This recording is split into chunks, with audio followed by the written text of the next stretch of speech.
When my grandmother passed away, she left me the farm, a rambling old house hidden in the backwoods, surrounded by fields that hadn't seen a plow in years. The air around the place was thick with a strange, oppressive energy, but I didn't know that then. All I knew was that I needed a fresh start for me and my daughter, Lucia. We moved in the day after the funeral, unaware of the dark bargain my grandmother had made decades ago. The first night in the house felt wrong. I chalked it up to the isolation, the sudden change, and the weight of my grandmother's absence.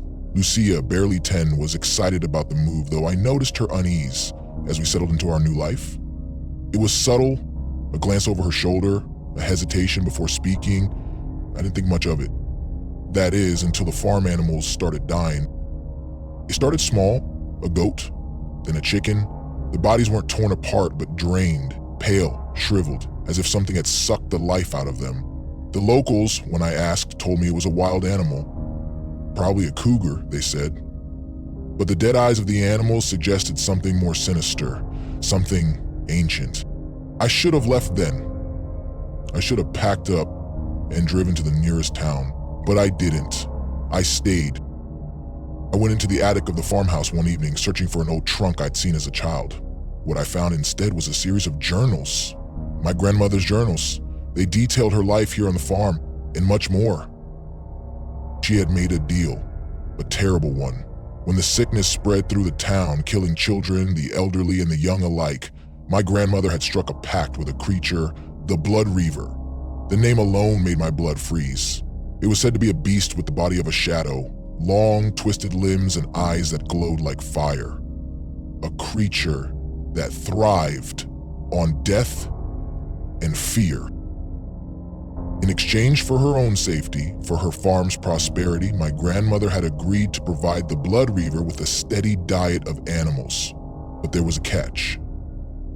The creature wouldn't just feast on the farm's livestock. It would feast on the life force of anyone who carried her bloodline, anyone who inherited her land, her legacy, her curse.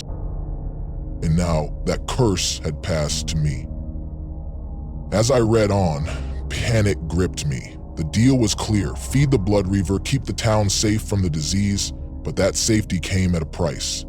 Every animal the creature consumed would take a piece of me, a piece of my daughter. The final entry in the journal ended with a chilling warning.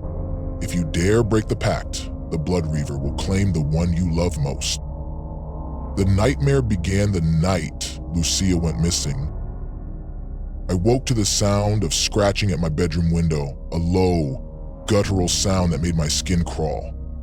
The air outside was still, too still, and as I pulled back the curtains, my eyes locked onto something I shouldn't have seen. A figure standing at the edge of the farm, near the woods. Its body was a grotesque mixture of shadow and bone, twisted and malformed, with eyes that shone like twin flames, the Blood Reaver. I couldn't breathe, I couldn't think. It was real, and it was here. Panic rose in me like a tidal wave.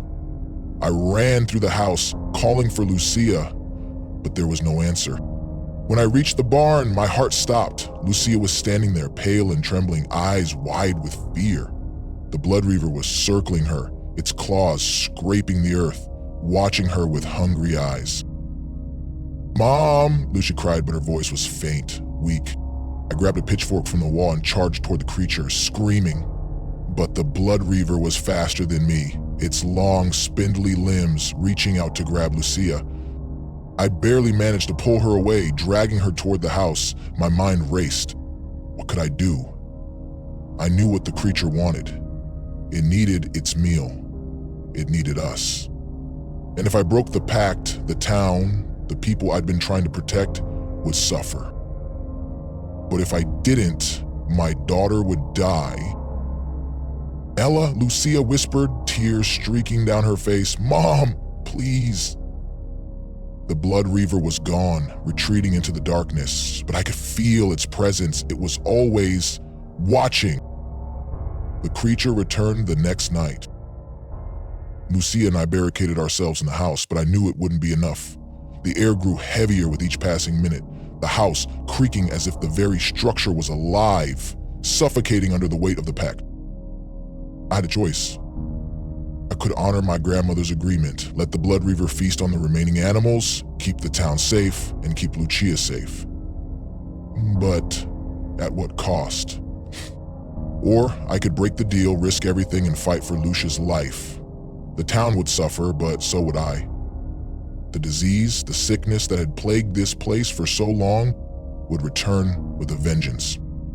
It was a choice between my daughter's life and the town's. I stood in the center of the farmhouse, trembling, and made my decision. I grabbed the journal, the one with the final instructions, and tore it in half. I would not let my daughter die. The Blood Reaver's shriek pierced the night and the wall seemed to shake with its fury. I grabbed the silver knife my grandmother had kept hidden, the one used to sever the pact, and slashed at the air.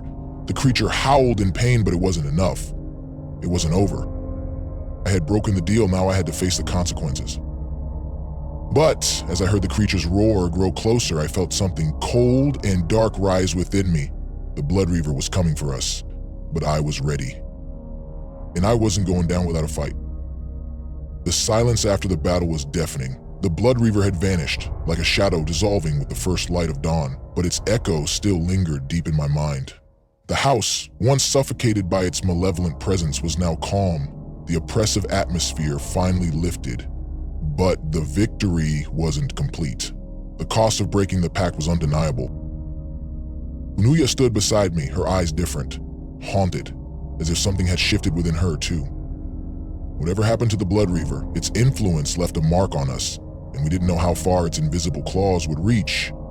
But at least we were alive. I looked out through the shattered window toward the road leading into the town, now free from the disease. Peace had returned, but I knew evil never truly vanishes. It hides in the shadows, waiting for the right moment to strike again. Our fight wasn't over, but for now, the worst was behind us. "We'll start over, Lucia," I said, my voice steady. "From now on, the past won't control us." And so, we stepped out of the darkness, always with one eye on the shadows that still lurked, waiting